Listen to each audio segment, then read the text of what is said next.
Hello everyone, आप सभी का बहुत बहुत स्वागत है मेरे चैनल लव स्टोरी टेलर पे। और गाइस आज मैं नेक्स्ट पार्ट लेके आई हूँ हमारा हैप्पीलेस टू एक्सपर्ट का। चलिए उसे शुरू करते हैं। और गाइस भिंगेचू और जो हमारा मोरन यानी कि रनवन की स्टोरी है वो मैं आप लोगों के साथ नेक्स्ट इसे शेयर करने के बाद शेयर कर दूँगी।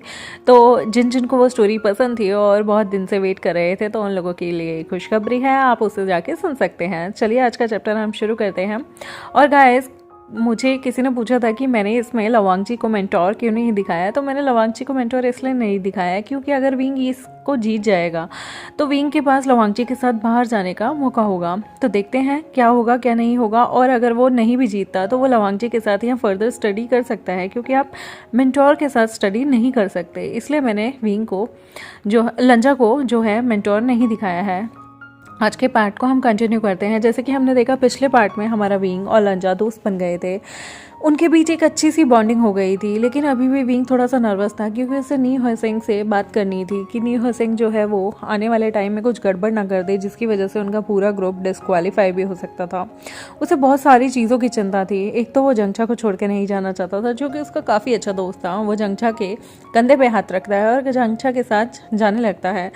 जो लवांगची जो था वो ऑलरेडी अपने अंकल के पास चला गया था।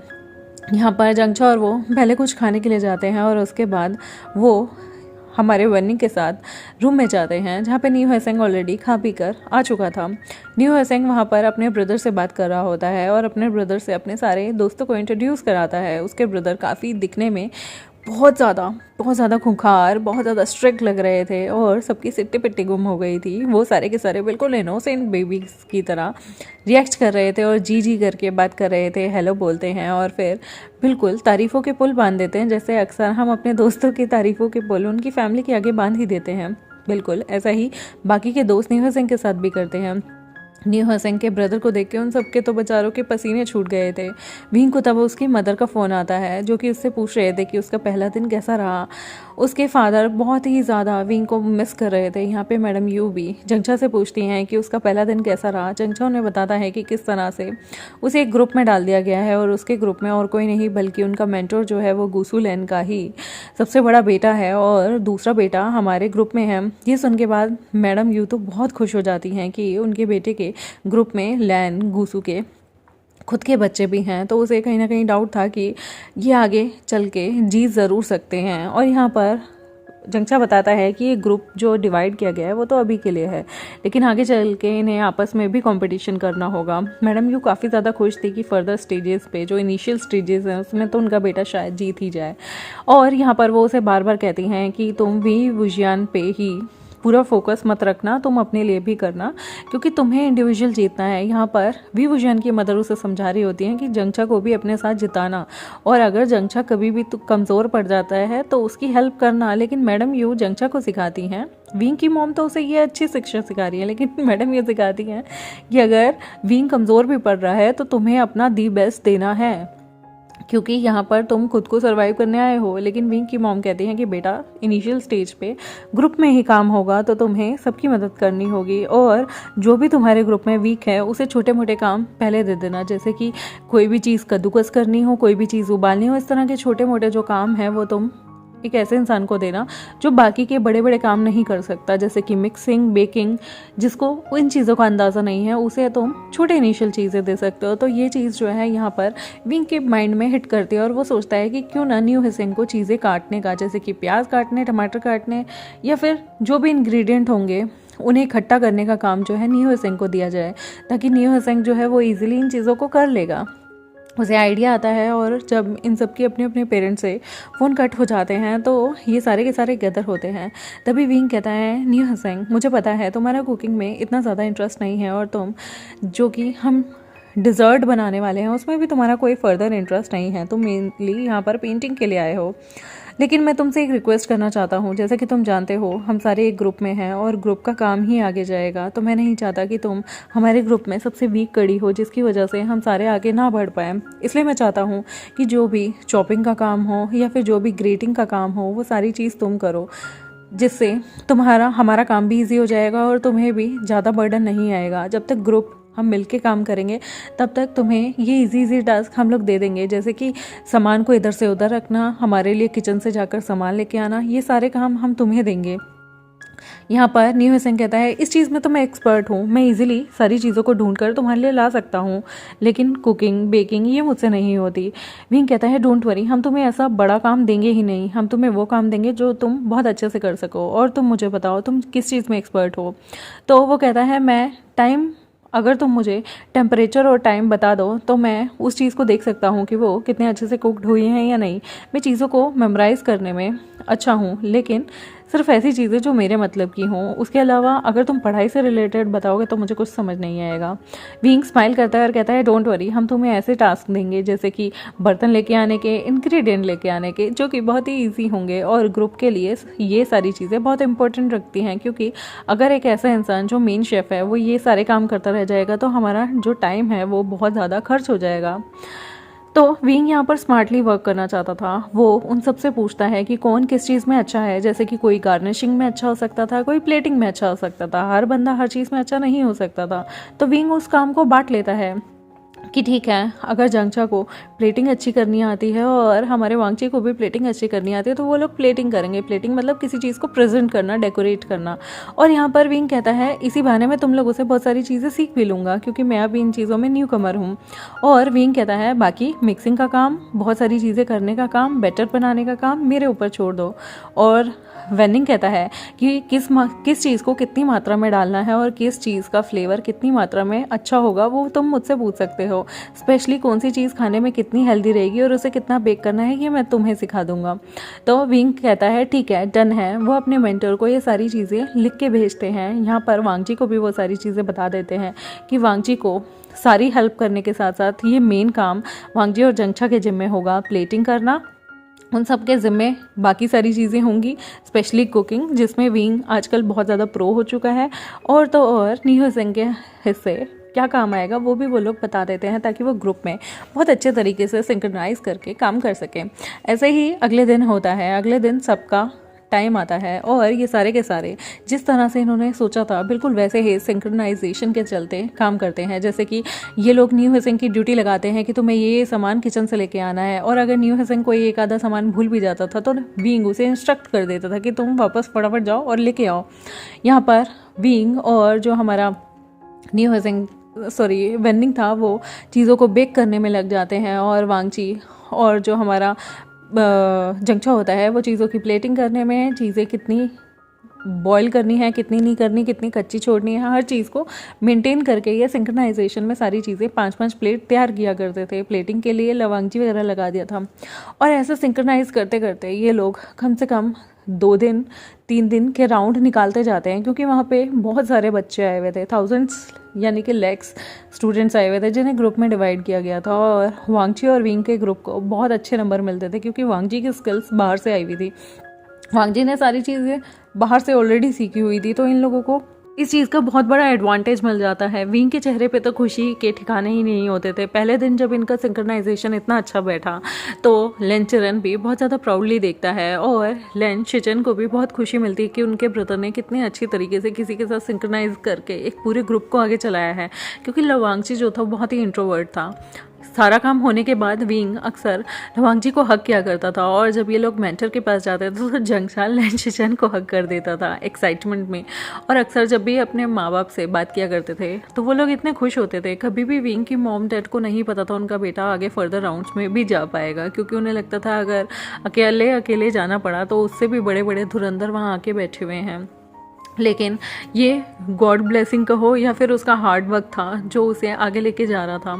ऐसे ही ये लोग काफ़ी राउंड्स को आगे तक लेके जाते हैं, जहाँ पे इन्हें ग्रुप वर्क करना होता है। फिर बारी आती है एक दिन इंडिविजुअल वर्क की, क्योंकि अब 10 कंटेस्टेंट आ गए थे, 10 से 15 कंटेस्टेंट, और सबको अपनी अपनी जो है स्किल्स दिखानी थी। वहाँ पर टोटल 30 कंटेस्टेंट में से वो लोग स्कॉलरशिप के लिए 5 कंटेस्टेंट्स को चुनते हैं जो आगे जाके फॉरेन में पढ़ सकते थे। यहाँ पर विंग के कॉम्पिटिटर बहुत अच्छे अच्छे घरानों के बच्चे थे जिन्होंने बहुत अच्छे अच्छे शेफ से चीज़ें सीखी हुई थी। विंग अपने खाली टाइम में अक्सर लेन शिचन और जो हमारा लवांगजी था उनके घर पे जाते थे। दोनों ब्रदर अपने अंकल के साथ अपने अपने घर पे रहते थे। हालांकि लवांगजी के पास उसका अपने अलग से अपार्टमेंट भी था, लेकिन फ़िलहाल वो अपने ब्रदर से बहुत सारी चीज़ें सीखने के लिए जाया करता था। विंग जंगचा दोनों के दोनों अक्सर लवांगजी के साथ जाते थे ताकि वो लवांगजी से बहुत ही अच्छी स्किल सीख सकें और उनके साथ वेनिंग भी बहुत बार जाया करता था। नी हसेंग ग्रुप से निकलने के बाद एक इंडिविजुअल टास्क ज़रूर करता है, लेकिन उसमें वो बाहर हो जाता है। टॉप 30 स्टूडेंट में नी हसेंग नहीं होता। यहाँ पर जंगचा, वेनिंग और हमारा वेंचिंग होती है, मिम्या होती हैं, लवांगची होता है और तो और विंग होता है। विंग काफ़ी ज़्यादा एक्साइटेड होता है, उसे बहुत सारा मौका मिलता है जहाँ पर वो लैन शिचन और हमारे लवांगची से इंटरेक्ट भी कर पा रहा था। वो अक्सर एक दूसरे के साथ टाइम बिताना शुरू कर देते हैं। लैन शिचन को काफ़ी अच्छा लगता है कि उनका ब्रदर जो इंट्रोवर्ट था वो अब दूसरे लोगों से घुलने मिलने लगा है, स्पेशली जब बात हमारे किसी इंटरेस्ट की आती है। जैसे हमें कुछ चीज़ें, कोई टॉपिक पसंद है, चाहे वो पॉलिटिक्स हो या फिर कोई इंफॉर्मेटिव चीज़ें पसंद हो। जब हमें हमारे साथ का इंसान मिलता है जिसकी नॉलेज हमसे ज़्यादा है या जिसकी नॉलेज को हम बेहतरीन बना सकते हैं, तो उससे बात करने में हमें अच्छा लगता है। और यहाँ पर लवांगजी के साथ भी ऐसा था कि वो विंग के साथ कंफर्टेबल हो गया था, क्योंकि विंग उसकी सारी बातों को बहुत ही अच्छे से सुनता भी था, इम्प्लीमेंट भी करता था और गलती होने पर वापस पूछता भी था। शिचन को भी काफ़ी अच्छा लगने लगा। शिचन ने जब जंगचा की बहुत सारी स्किल्स देखी तो वो बहुत इम्प्रेस हो गया था, क्योंकि जंगचा भी कोई छोटा मोटा नहीं था। जंगचा ने भी चीज़ें अपनी तरफ से ही सीखी थी, लेकिन जंगचा भी चीज़ों में काफ़ी अच्छा करने लगा था। उसने कभी नहीं सोचा था कि ये जो 2 बेस्ट फ्रेंड्स यहाँ आए हैं वो इनकी ज़िंदगी को बिल्कुल पलट के रख देंगे। हालांकि शिचन जो था वो यहाँ पर मेंटर था, लेकिन वो जंगचा की स्किल्स को काफ़ी प्रेस करता था, इवन विंग की स्किल्स को भी। और वो जानता था उनका भाई सारी चीज़ें ऑलरेडी बहुत अच्छे से कर ही लेता है। इवन कभी कभी वो छोटी छोटी लिटिल डिटेलिंग में भी चीज़ें सिखाया करते थे जंगचा। अब शिचन को और भी ज़्यादा पसंद करता था और उसका दिल करता था कि अगर वो कॉम्पिटिशन में जीत गया तो उसे यहाँ से दूर जाना होगा। उसका बिल्कुल दिल नहीं लगता था। वो मन में सोचता था कि क्या घूसू में उसे यहाँ पर रहकर एडमिशन मिल सकता है क्या, क्योंकि वो लैन शिचन के अंडर बहुत सारे काम करना चाहता था, क्योंकि उसे लैन शिचन कहीं ना कहीं पसंद आने लगे थे।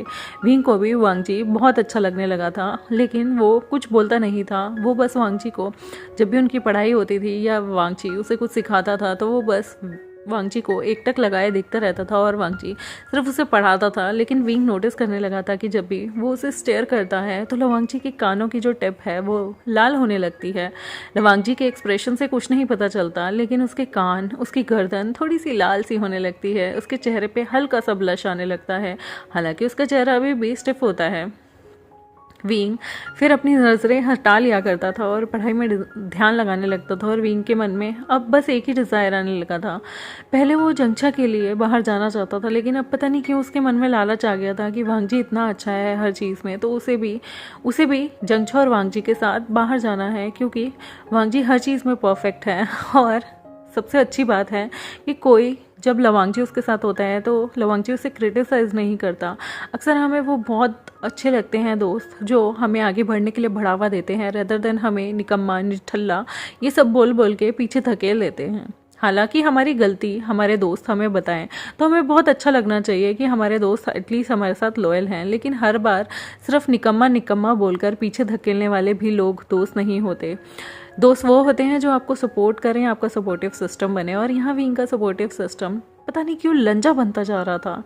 जंगचा के साथ उसे रहना, बातें करना बहुत अच्छा लगता था, लेकिन जंगचा को भी वो देख पा रहा था कि जंगचा का जो फोकस है अब उसके गोल से हट के कहीं ना कहीं लैन शिचन पे शिफ्ट हो गया था। वो हर टाइम लैन शिचन के बारे में सोचता था।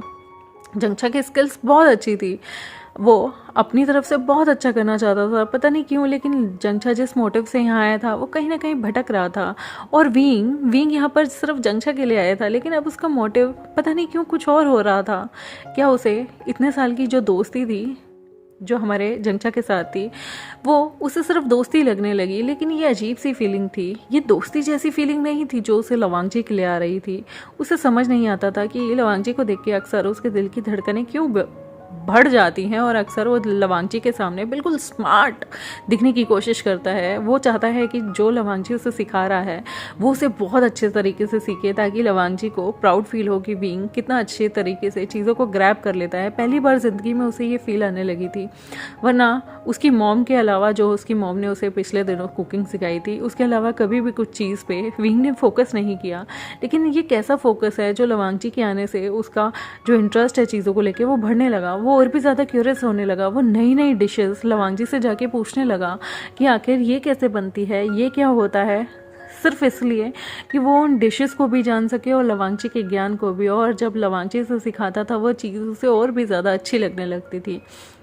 ऐसे ही ये कंपटीशन देते जाते हैं विंग, लवांगची ये कंपटीशन को आगे आगे फर्दर कंटिन्यू करते हैं। धीरे धीरे कुछ ही लोग रह जाते हैं।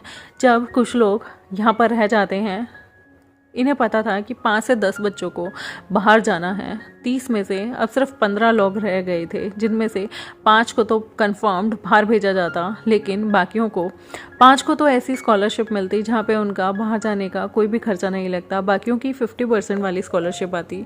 पता नहीं अब विंग को लगने लगा था जैसे जंगचा अपनी चीज़ों को लूज़ कर रहा है, जो जंगचा का मेन फोकस्ड होना चाहिए। तो वो आखिर एक दिन जंगचा से पूछ ही लेता है। तो जंगचा उसे कहता है कि मुझे लैन शिचन बहुत पसंद आने लगे हैं विंग, और पता नहीं क्यों मेरा यहाँ से जाने का दिल नहीं कर रहा। विंग कहता है पर तुम्हें अपना करियर तो बनाना चाहिए ना। जंगचा कहता है मेरा दिल करता है मैं गूसू में रहूँ। विंग उसे एक चीज़ समझाता है, जंगचा एक बात बताओ, आज तुम टीनेज एज में हो, तुम्हारा मन नहीं करा, तुम्हारे सामने तुम्हारा करियर है, तुम उसे छोड़कर जाना चाहते हो, लेकिन याद करो अगर सेम फीलिंग तुम्हारे लिए शिचन के दिल में नहीं हुई तो क्या करोगे। और ब्रदर शिचन के दिल में अगर वो फीलिंग नहीं है तो तुम्हें अपना करियर परस्यू करना होगा। और अगर वो फीलिंग भी है तो वो हमेशा चाहेंगे कि तुम अपना करियर बनाओ। जिस दिन तुम वहाँ पर अपना करियर बना लोगे और वापस से गूसू में आओगे या फिर हमारे युनमक जाओगे, वहाँ पर तुम बहुत सारी चीज़ें कर सकते हो, तुम्हारा अपना एक नाम होगा। तो याद रखना, प्यार के लिए करियर सेक्रीफाइस मत करो, पहले कुछ बनो। तुम बन जाओगे तो तुम्हारी आने वाली पुश्तें भी बनी होंगी, उन्हें अपने पेरेंट्स पे प्राउड होगा। लेकिन अगर तुम आज इतनी ढील दे दोगे तो जंगचा मुझे नहीं लगता कि ब्रदर शिचन को ये चीज़ कभी भी अच्छी लगेगी, क्योंकि वो हमेशा लोगों को आगे बढ़ता देखना चाहते हैं। वो कभी नहीं चाहते कि लव सिक होकर तुम अपना करियर गिव अप कर दो और ज़िंदगी भर उन्हें ब्लेम करो। और मैं चाहता हूँ कि तुम अपना 100% दो, रिजल्ट कुछ भी आए। जंगचा याद रखना, तुम्हारे यहाँ आने का मेन गोल क्या था, तुम अपने गोल को चेंज मत करो। और अगर तुम उन्हें पसंद करते हो और वो भी तुम्हें पसंद करेंगे तो वो तुम्हें तुम्हारे करियर बनाने में हमेशा तुम्हारी हेल्प करेंगे, तुम्हें आगे से आगे प्रोत्साहन देंगे कि तुम जाओ अपना करियर बनाओ। और अगर वो ऐसा नहीं करते तो उनकी सोच बहुत ज़्यादा ऑर्थोडॉक्स होगी, और ऐसे पार्टनर का क्या ही फ़ायदा जो तुम्हें आगे बढ़ता नहीं देख पाएगा। विंग की बातों में दम लगता है और जंगचा, जो कि अपने थोड़े से गोल से भटक गया था, वो अपने दोस्त को प्रॉमिस करता है कि ठीक है, मैं अब अपना 100% दूंगा और मेरा सारा फोकस कल के आने वाले कंपटीशन पे होगा, क्योंकि कल फाइनल कंपटीशन था जहाँ पे पता चलेगा कि कौन लोग बाहर जाएगा और कौन लोग नहीं। विंग बहुत ज़्यादा क्यूरियस था और थोड़ा सा नर्वस भी होता है। वो फटाफट से जंगचा को बोलता है कि तुम्हें पता है मैं कल के लिए थोड़ा नर्वस हूँ, अगर मुझसे प्लेटिंग में थोड़ी सी गलती हुई तो तुम्हें पता है मेरी प्लेटिंग लंजा की स्किल्स जितनी अच्छी नहीं है। तो जंगचा उससे कहता है अभी मुझे तो बहुत बड़े बड़े लेक्चर दे रहे थे, अपनी बारी क्यों डर रहे हो। और वैसे भी विंग, मुझे पता है तुमने सारी चीज़ें अपनी मॉम से सीखी, यहाँ आने के बाद तुमने लंजा से कितनी कोशिश की कि तुम बेहतर से बेहतरीन हो जाओ, तुमने हम सब के साथ बैठकर सारी चीज़ों की नॉलेज ली। मुझे नहीं लगता कि तुम्हारा इतना हार्डवर्क कभी भी ख़राब जाएगा। किस्मत ज़रूर होती है, लेकिन किस्मत उनके साथ ज़रूर न्याय करती है जो लोग हार्डवर्क करते हैं। अगर तुम हार्डवर्क नहीं करते तो तुम यहाँ तक कभी नहीं आ पाते, और मुझे पूरा यकीन है कि तुम कल भी अच्छा करोगे, और जो तुम्हारी किस्मत में लिखा होगा वो तुम्हें ज़रूर मिलेगा, ये यकीन रखना, अपने हार्डवर्क को बिल्कुल मत छोड़ना। विंग कहता है ऑफ कोर्स, अब मुझे डर नहीं, अगर मेरी किस्मत में लंजा के साथ बाहर जाना हुआ तो मैं ज़रूर जाऊंगा, और अगर मेरी किस्मत में यहाँ पर रहना हुआ या कहीं और रहना हुआ तो मुझे कोई दिक्कत नहीं है। मैं खुश होऊंगा कि तुम और लंजा आगे बढ़ जाओ, बाकी मैं अपनी पूरी कोशिश करूँगा। यहाँ पर अगले दिन बहुत ज़्यादा सारे के सारे नर्वस थे, क्योंकि 15 में से 5 का सिलेक्शन पूरी की पूरी ऐसे होने वाला था जहाँ पर उन्हें कोई भी फीस नहीं देनी थी, पूरी 100% स्कॉलरशिप, और 5 बच्चों को 50% स्कॉलरशिप मिलने वाली थी। विंग यहाँ पर बहुत ज़्यादा अपनी एफर्ट लगाता है, बहुत ज़्यादा काम करता है। उसकी प्लेटिंग स्किल्स बहुत ज़्यादा अच्छी नहीं थी, लेकिन वो स्मार्टली काम करता है और अपने प्लेटिंग स्किल्स को बहुत ज़्यादा अट्रैक्टिव बनाता है, क्योंकि उसे लंचा ने बहुत सारी ट्रिक्स सिखा दी थी। कुदरती बात ऐसी होती है कि उसका नाम उस 100% स्कॉलरशिप वाले बच्चों में आ जाता है, क्योंकि विंग के फादर बहुत ज़्यादा अमीर तो नहीं थे, और जो लंजा था उसका नाम भी 100% स्कॉलरशिप वाले बच्चों में आ जाता है। विंग, लंजा, जंगचा, वेनिंग 50% वाले स्कॉलरशिप वाले इंसानों में आया था, लेकिन वेनिंग की स्किल्स और काम भी बहुत अच्छा था। वेनिंग को आगे चलने के लिए 50% स्कॉलरशिप मिल सकती थी, लेकिन वेनिंग उस चीज़ को डिनाई कर देता है क्योंकि वेनिंग के पेरेंट्स 50% भी अफोर्ड नहीं कर सकते थे। तो वो कहता है कि मैं चाहता हूँ 50% स्कॉलरशिप उसे मिले जो उसका सच में हकदार हो, क्योंकि मेरे पेरेंट्स अफोर्ड नहीं कर सकते और ये मेरे लिए बेकार जाएगी। तो इसलिए उसके डिसीज़न की रिस्पेक्ट करते हुए लैन शिचन और लैन चरन जो है वो उसके नाम की स्कॉलरशिप किसी और को दे देते हैं।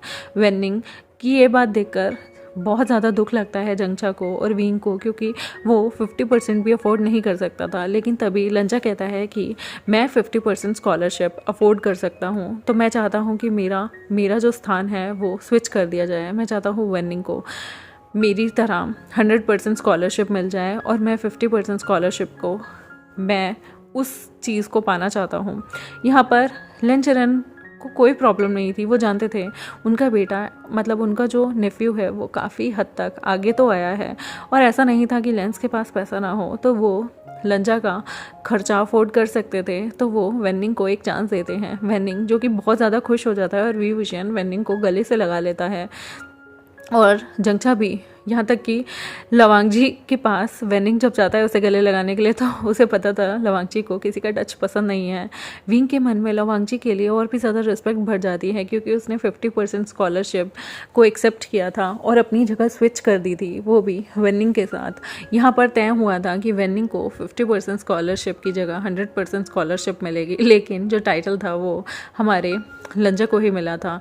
लंजा काफ़ी ज़्यादा खुश था इन चारों को और बाकियों के साथ बाहर जाने का मौका मिलता है। विंग बहुत ज़्यादा सुपर एक्साइटेड था। विंग के पेरेंट्स की आंखें भर जाती हैं जब वो टीवी पे इस कंटेस्टेंट इस सारे चीज़ों को देखते हैं, और कंटेस्टेंट में जो जो लोग जीते हैं कंपटीशन के अंदर उनकी आंखें भर गई थी। उन्होंने कभी नहीं सोचा था उनका वो बेवकूफ़ डम सा लड़का जो घर में सिर्फ रोटियां तोड़ता था और सिर्फ एक जगह लेटा रहता था, वो आगे की पढ़ाई के लिए एक छोटी सी चीज़ उसे उम्मीद दिखी थी कि मैं अपने दोस्त के पीछे अपना करियर बनाना चाहता हूँ, और उसने सच में करियर बना लिया। ऐसी कोई चीज़ नहीं होती दुनिया में जिसे हम पाना चाहें और पा ना सकें, in the terms of success, in the terms of हमारा hard work, in the terms of work. मैं यहाँ पर इंसानों की बात नहीं कर रही। इंसानों को हम पाना चाहें हम नहीं पा सकते, क्योंकि हर एक की अपनी अपनी अलग सोच होती है, अपनी अपनी अलग पसंद होती है। लेकिन अगर हम हार्ड वर्क करें और जो हमारा गोल है, डिज़ायर है लाइफ में कुछ अचीव करने का, हम उसे ज़रूर पा सकते हैं। और अगर वो चीज़ हमारे लिए नहीं बनी तो ऑल्टरनेटिव कुछ ना कुछ भगवान ने हमारे लिए बनाई हुई है। अगर उस फील्ड में हम काम करेंगे तो हम हर चीज़ को पा सकते हैं। और यहाँ पर विंग को बाहर लंजा के साथ जाने का मौका मिलता है जब ये लोग 1 महीने बाद अपने अपने बैग पैक करके पहुँचते हैं इंटरनेशनल एयरपोर्ट पे।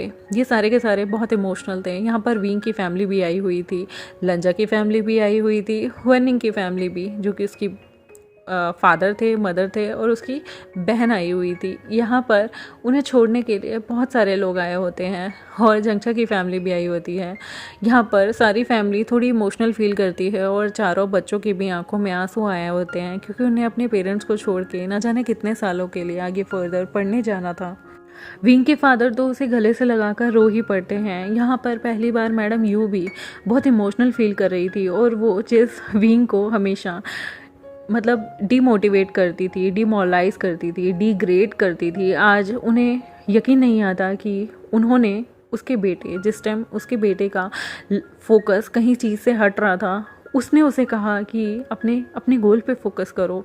यकीन नहीं आ रहा था उन्हें कि सच में विंग जैसा इंसान उनके बेटे को, जब वो राह भटक रहा था, उसे सही डायरेक्शन दिखा सकता था, जो कि खुद कभी किसी सही डायरेक्शन पे चला नहीं था। वो पहली बार विंग के सिर पे हाथ रखती हैं और कहती हैं ब्लेस यू बेटा। ये वर्ड विंग ने ज़िंदगी में कभी उनके मुंह से सुना भी नहीं था, और उसे लगा भी नहीं था वो सुनेगा। लेकिन सच में मतलब जब हमारे बच्चों के लिए कोई अच्छा करता है तो एक माँ के दिल से हमेशा दुआ ही निकलती है, चाहे वो उस इंसान से कितनी हेट करती हो। लेकिन जब कोई आपके बच्चों के लिए बहुत कुछ अच्छा कर जाता है तो एक माँ के दिल से उस इंसान के लिए, चाहे वो हेट हो, कुछ भी हो, आपको पसंद ना हो, लेकिन आपके दिल से दुआ ज़रूर निकलती है। और सच में विंग को बहुत अच्छा लगता है कि पहली बार मैडम यू ने उसके साथ इतना ज़्यादा सॉफ्टली बात की है।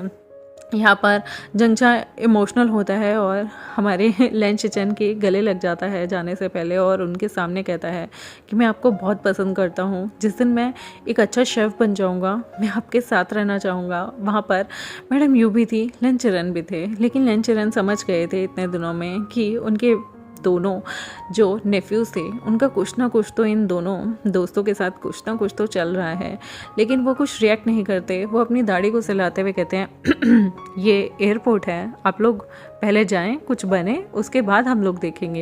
यहाँ पर मैडम यू कहती है जंगचा तुम प्यार में कैसे पड़ सकते हो।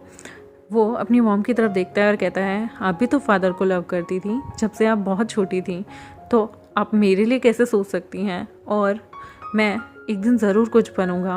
और शिचन मैं चाहता हूँ तब तक तुम मेरा इंतज़ार करो। शिचन कहते हैं मुझे तुम भी पसंद हो और मैं तुम्हारा इंतज़ार करूँगा, और जिस दिन मैं तुम्हें कोर्ट करके अपना हस्बैंड बना के अपने घर लेके आऊँगा तो तुम गूसू में रहना चाहो तो गूसू में रह सकते हो, या कहीं बाहर जाना चाहो तुम वो भी कर सकते हो।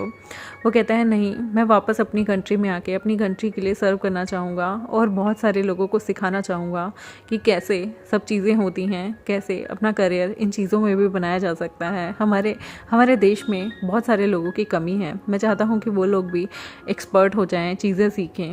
मैं अपनी स्किल्स को वेस्ट नहीं करना चाहता, मैं चाहता हूँ इन्हें मैं अपने देश के लोगों के लिए यूज़ करूँ। तभी विंग जो कि वहाँ पर अपनी प्यारी प्यारी आंखों से लंजा को देख रहा था, उसकी तो हिम्मत ही नहीं हो पा रही थी कि वो कुछ कहे। तभी वो अपनी मॉम के पास जाता है और डैड के पास। उसके मॉम डैड कहते हैं अब क्या हुआ।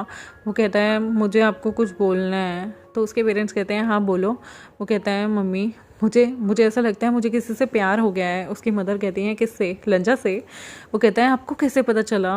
उसकी मॉम हंसती हैं और कहती हैं बेटा मैं तेरी मदर हूँ, तुझे क्या लगता है एक माँ को उसके बच्चों की ज़िंदगी में क्या चल रहा है उनसे पहले ही पता चल जाता है। और रही बात फ़ोन पे तुम 70% टाइम लंजा लंजा लंजा ही करते थे, जबकि तुम वहाँ जंगछा के लिए गए थे तो मुझे समझ आ गया था। पहले मुझे लगता था शायद तुम्हें जंगछा से प्यार होगा, तुम्हारे मन में उसके लिए कोई अफेक्शन होगी, बट फिर मुझे समझ आया नहीं, ये सिर्फ भाईचारे वाली ही दोस्ती थी। बट जब से तुम वहाँ गए हो तुमने जंगछा का नाम रटना छोड़ के बल्कि लंजा का नाम लेना शुरू कर दिया, तब मैं समझ गई थी कि तुम्हें प्यार हो गया है। और जिस तरह से बोलते हुए तुम जंगछा को हमेशा दोस्त की तरह ही देखते थे, पर लंजा का नाम आते ही तुम ब्लश करने लगते थे। मैं एक माँ हूँ और तुम्हें याद होगा मैंने भी लव मैरिज की है, तो मैं समझ सकती हूँ, और तुम भी बुद्धू हो। वो विंग के सर पे हाथ फेरने लगती है। विंग स्माइल करता है और कहता है मदर आई होप आपको बुरा नहीं लगेगा, वैसे आपका होने वाला सन इन लॉ आपको पसंद तो आया ना। वो हंसती हैं और कहती हैं क्या तुमने मेरे सन इन लॉ को बता दिया है कि वो मेरा सन इन लॉ बनने वाला है। विंग कहता है अभी नहीं, मैं उसे फ्लाइट में बैठ के प्रपोज करूँगा, अगर वो भाग गया तो, और अगर वो वैसे भी फ़्लाइट में जब एक बार बैठ जाएगा तो उसके बाद वो कहीं नहीं भाग सकता, फिर उसे मेरे साथ पूरी स्टडी करनी होगी। उसकी मॉम हंसती हैं और कहती हैं पागल। यहाँ पर विंग जो है वो अपने मॉम डैड से अलविदा लेता है नम आँखों के साथ। चारों बच्चे और बाकी के भी 6 बच्चे अपने अपने पेरेंट्स से अलविदा लेते हुए आगे बढ़ते हैं। वो लोग धीरे धीरे करके प्लेन में बैठ जाते हैं। सबकी टिकट्स एक साथ हुई थी, तो विंग और लंजा की सीट्स जो थी वो अलग अलग थी। लंजा की सीट जंगछा के साथ थी, लेकिन जंगछा की बॉन्डिंग अब वेनिंग के साथ एज अ फ्रेंड बहुत अच्छी हो गई थी। विंग के बारे में जंगछा जानता था कि उसे लंजा पसंद है, तो वो लंजा को विंग के साथ बैठा देता है, और वैसे भी लंजा को विंग के साथ ही कंपैटिबल फील होता था। यहाँ पर ऑब्वियस था कि वो साथ में ही बैठेंगे। विंग लंजा को पहले तो गोल गोल बातों में लगाए रखता है और फिर एकदम से कहता है मैं तुम्हें कुछ बताना चाहता हूँ। तभी लंजा कहता है मैं भी तुम्हें कुछ बताना चाहता हूँ। विंग कहता है आई लाइक यू लंजा। लंजा उसकी तरफ देखता है और कहता है I like you too wing, लेकिन मैं तुम्हें और भी कुछ बताना चाहता हूँ। तभी विंग की आंखें खुली रह जाती हैं। लंजा कहता है मैं तुम्हें लाइक नहीं करता, बल्कि मैं तुम्हें लव करता हूँ। विंग की आंखें और भी ज़्यादा बड़ी हो जाती हैं और वो कहता है सच्ची। लंजा कहता है विंग कहता है कब से। लंजा कहता है पता नहीं, पर मुझे तुम्हारे साथ वक्त बिताना अच्छा लगने लगा। तुम्हारी तरफ से पहला इनिशिएटिव आया था। शायद उस दिन से, जिस दिन तुम मुझे बार बार घूर के देख रहे थे, मेरी साइड बात करने आए, और जब तुमने मेरे ब्रदर से नंबर मांगा और उनकी तारीफ़ की, शायद तभी से तुमने मेरी अटेंशन चुरा ली थी। विंग कहता है, ओह मैं कितना सिली हूँ, मैं तुम्हारे सामने तुम्हारे ब्रदर से कैसे कैसे बोल सकता हूँ कि वो हैंडसम है। मुझे ना तब पता नहीं चलता था, मैं कुछ भी बोल जाता था। लेकिन लंजा, आई होप तुम माइंड नहीं करोगे। लंजा कहता है, नहीं बिल्कुल नहीं। विंग कहता है, क्या मैं तुम्हारा हाथ पकड़ सकता हूँ? वैसे मैंने तुम्हारा हाथ एक दो बार पकड़ लिया था, लेकिन पता है मेरा दिल इतनी तेज़ धक धक धक धक धक धक करने लगता था। लंजा कहता है, मेरा भी दिल। विंग कहता है, पर तुम्हारे फेस से पता नहीं चलता, बस तुम्हारे कान नहीं लाल होते हैं। लंजा के फिर से कान लाल हो जाते हैं। लंजा कहता है, मुझे पता है तुम मुझे बहुत बार घूरा करते थे जब मैं तुम्हें पढ़ाता था, मुझे सब चीज़ें पता होती थी, लेकिन मेरे एक्सप्रेशन ऐसे ही रहते हैं। विंग, तुम्हें कोई प्रॉब्लम तो नहीं? मैं ज़्यादा एक्सप्रेसिव नहीं हूँ? विंग कहता है, बिल्कुल भी नहीं लंजा। आई नो बहुत सारे लोग एक्सप्रेसिव नहीं होते, लेकिन एक्सप्रेस करना ज़रूरी भी नहीं, मैं समझता हूँ। और तुम मुझे ऐसे ही अच्छे लगते हो, कम बोलते हुए, धीमे धीमे रहते हुए, अपनी चीज़ों पे फोकस करते हुए। तुमने मेरी लाइफ बदल दी, तुमने मेरी सोच बदल दी। मुझे इससे ऊपर क्या चाहिए? तुमने मुझे रिस्पॉन्सिबल बना दिया लंजा। आज मैं तुम्हारे साथ इस फ्लाइट में बैठा हूँ, तुम्हारे साथ। ये सब चीज़ें कभी मेरा ड्रीम नहीं थी, लेकिन तुमने मेरे ड्रीम को पूरा कर दिया। मैं यहाँ पर अपनी दोस्ती के लिए आया था, मुझे नहीं पता था मुझे मेरा प्यार मिल जाएगा। तभी लंजा कहता है, विंग क्या तुम हमेशा मेरे साथ रहोगे? विंग कहता है, ऑफ कोर्स डफर, मैं तुम्हें छोड़ के क्यों जाऊँगा। और विंग कहता है, वैसे तुम बहुत ब्यूटीफुल लग रहे हो। और वो उसके पास आता है, उसके चीक्स पे किस कर देता है। लंजा अपने गाल पे सिर्फ हाथ लगाए रखता है। और विंग कहता है, डोंट वरी, हम जब शेफ़ बन जाएंगे तो देख लेना, मैं तुम्हारे अंकल के सामने आऊँगा, हम आराम से गूसू आएंगे और गूसू में रहेंगे। विंग कहता है, मैं अपने पेरेंट्स का इकलौता बेटा हूँ, मैं उन्हें छोड़ के नहीं जा सकता, मैं उनसे दूर नहीं रह सकता। वांगची कहता है, मैं भी पराए देश में सिर्फ पढ़ने जा रहा हूँ, लेकिन मुझे अपना मुल्क बहुत ज़्यादा पसंद है और मैं अपनी कंट्री वापस आकर यहाँ पर सर्व करना चाहता हूँ, अपने अंकल और ब्रदर की हेल्प करना चाहता हूँ। विंग कहता है, तभी तो मुझे तुम पसंद हो, क्योंकि तुम्हारी और मेरी थिंकिंग, तुम्हारी और मेरी चॉइसेस और तुम्हारा और मेरा अपनों को लेके प्यार बहुत ज़्यादा इम्पॉर्टेंट रखता है, और यही चीज़ बहुत ज़्यादा इम्पॉर्टेंस रखती है, और इसीलिए शायद तुम मेरे टाइप के हो। विंग यहाँ पर लंजा का हाथ पकड़ता है, उनकी फ़्लाइट आगे उनकी लाइफ को चेंज करने के लिए निकल जाती हैं, जहाँ पे उनकी आंखों में जो छोटे छोटे सपने थे अब वो सच हो जाएंगे। आई होप गाइज आपको ये वाली जो फ़ैन फिक्शन थी बहुत क्यूट सी थी, अच्छी लगी होगी। अच्छी लगी हो मेरे चैनल को सब्सक्राइब कर दे, वीडियोस को लाइक कर दे। और ये वाली जो फ़ैन फिक्शन थी यहाँ ख़त्म होती है। मैंने आपको कहा था इसमें इंटीमेट सीन नहीं होंगे, बस मैं ये दिखाना चाहती थी कि लाइफ में कुछ लोगों के सपने होते हैं, अगर आप उसे प्रूव करना चाहो आप कर सकते हो। कुछ सपने हमने सोचे होते हैं लेकिन लाइफ हमें कहीं और ले जाती है, तो ऐसा भी अक्सर लाइफ में होता रहता है। तो मुझे ऐसा लगता है कि हर चीज़ को हमें खुद पे प्रेशर करने की ज़रूरत नहीं है, हमें लाइफ को जीना चाहिए, और लाइफ हमें जहाँ लेके जाए हमें अपना हार्ड वर्क हमेशा करते रहना चाहिए, और लाइफ को बस एंजॉय करो, क्योंकि लाइफ एंजॉय करने के लिए मिली है और एक बार मिली है, और एक बार अगर हम मर जाएंगे तो हम इस चीज़ को वापस से इंजॉय नहीं कर पाएंगे। तो जब तक ज़िंदा हो तब तक खुल के जियो, हर दिन जियो। Thank you very much, bye bye. मेरे चैनल को सब्सक्राइब, वीडियोस को लाइक, कमेंट सेक्शन में ज़रूर बताइएगा ये सॉफ्ट सी क्यूट सी आपको जो फ़ैन फिक्शन है कैसी लगी। ये छोटी सी थी और ये बस ऐसे ही मैंने शेयर की टीनेज लोगों के सपनों को लेके। आई होप आपको पसंद आई होगी। बाय।